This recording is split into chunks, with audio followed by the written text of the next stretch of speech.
திருப்பாவை 23వ பாசுரம்.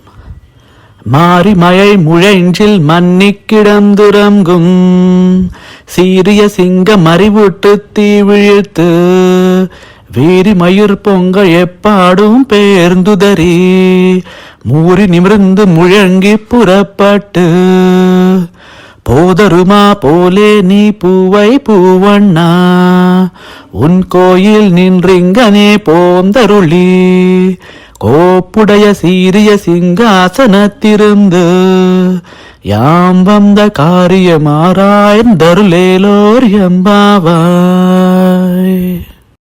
దీని ముందర పాసురంలో ఆండాలమ్మవారు ఆ భగవంతుని ఎలా మేలుకొలిపారో తెలుసుకున్నాం. ఈ 23వ పాసురంలో నిద్రలేచిన భగవంతుడు తన భక్తుల వద్దకు ఎలా రావాలి అని ఒక అద్భుతమైన ఉపమానంతో ఆండాలమ్మవారు ఈ విధంగా వర్ణిస్తూ ఉన్నారు. మారి మలై ముయంజిల్ మన్నిక్కిడందురంగుం అంటే వర్షపు మేఘాలు ఎంత నల్లగా ఉంటాయో అటువంటి నల్లటి గుహలో నిశ్చలంగా నిద్రిస్తున్న సింహంలా ఆ ప్రభు యోగ నిద్రలో ఉన్నారు అని. సీరియ సింగ మరివుట్టు అంటే ఆ మహాసింహం తన గాఢ నిద్రను విడిచి తేజస్సుతో కళ్ళు తెరిచినట్లుగా ప్రభువు మేల్కొంటారు అని. వేరి మయుర్ పొంగ వెప్పాడు పేర్దుదరి అంటే మేల్కొన్న వెంటనే ఆయన శరీరంలో ప్రతి రోమంలో దివ్య తేజస్సు ఉప్పొంగి గొప్ప శ్వాసతో శక్తి ప్రకటిస్తారు అని. మూరి నిమృందు ముഴంగి పురపట్టు తన దేహాన్ని చాపి నెమ్మదిగా లేచి గంభీరంగా ముందుకు వస్తారు అని.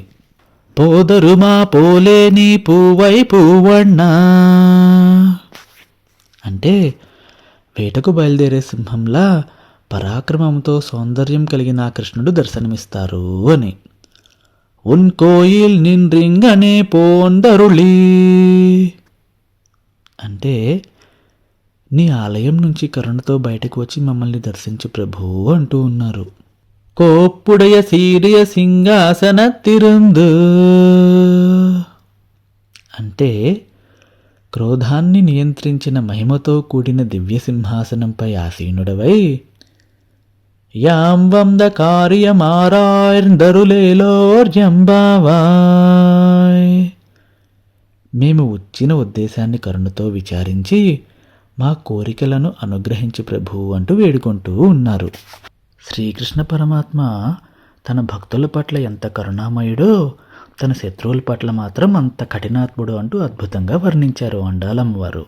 నల్లటి వర్షపు మేఘాల్లాంటి కొండ గుహల్లో నిద్రిస్తున్న ఒక వీరసింహం హఠాత్తుగా మేల్కొని కళ్ళలో అగ్ని, రోమాలు నిక్కబొడుచుకుంటూ శరీరం అంతా విరుచుకుంటూ భయంకరంగా గర్జిస్తూ ఎలా వస్తుందో అదేవిధంగా పువ్వులాంటి శరీరం కమలవర్ణుడైన కృష్ణ నీవు కూడా మేల్కొని నీ ఆలయాన్ని విడిచి నీ మహిమాన్వితమైన సింహాసనంపై కూర్చొని మా కోరికలేంటో శ్రద్ధగా ఆలకింపుము అంటూ ఆండాలమ్మవారు ప్రార్థిస్తూ ఉన్నారు. ఆండాల్ తిరువడిగలే శరణం.